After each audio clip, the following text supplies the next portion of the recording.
Désolé, monsieur le comte. Toutes les corvées, ça durait depuis trop longtemps.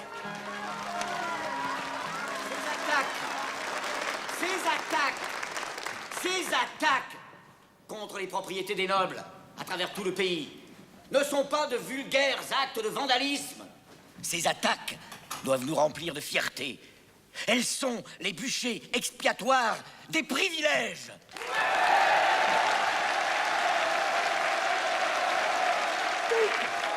Dites au peuple que vous reconnaissez l'injustice de ses droits acquis dans des temps de ténèbres et d'ignorance.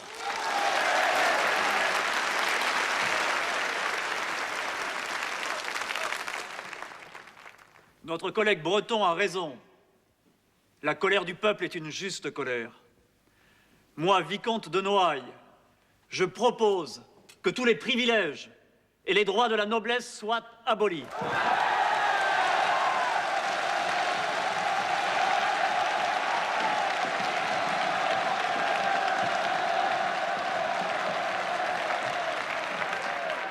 Moi, comte de Beauharnais, je propose que désormais les emplois soient ouverts à tous, nobles et roturiers.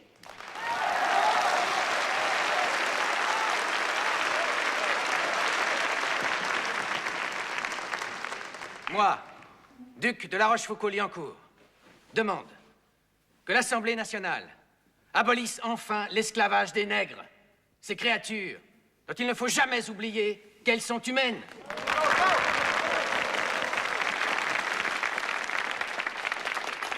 Moi, évêque de Nancy, je renonce au bien que l'Église s'est approprié injustement depuis trop longtemps. Ils se sont saoulés de belles paroles et de bonnes intentions. Et ils vont se réveiller avec une bonne gueule de bois. Et revenir sur tout ce qu'ils ont abandonné.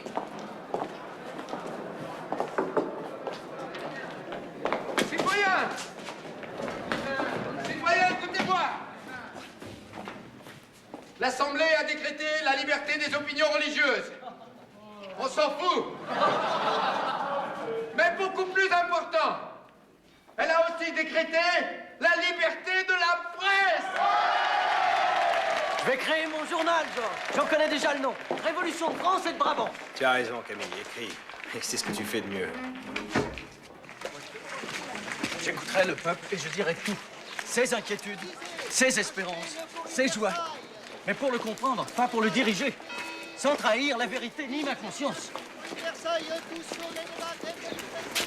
Je vais te trouver l'argent. Les représentants du peuple français, constitués en Assemblée nationale, considérant que l'ignorance, l'oubli ou le mépris des droits de l'homme sont les seules causes des malheurs publics et de la corruption des gouvernements, ont résolu d'exposer dans une déclaration solennelle les droits naturels, inaliénables et sacrés de l'homme. Je vous demande de vous lever, messieurs.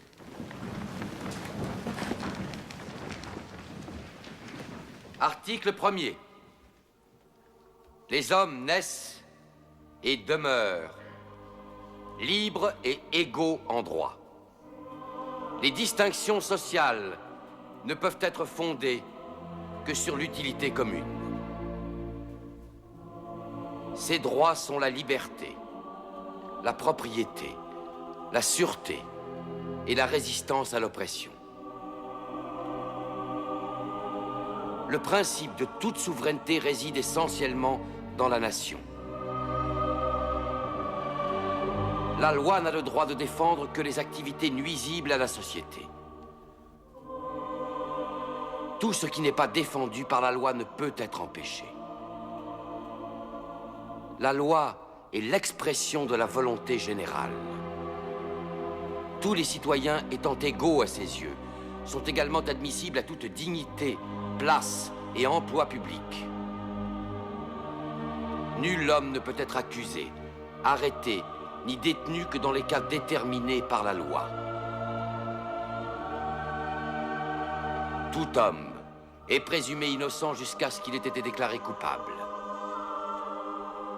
Nul ne doit être inquiété pour ses opinions, même religieuses.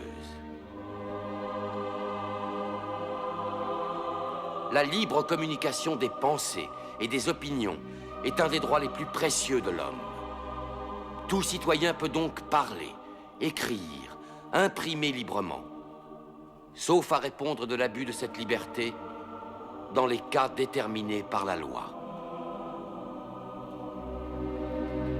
La garantie des droits de l'homme et du citoyen nécessite une force publique. Cette force est donc constituée pour l'avantage de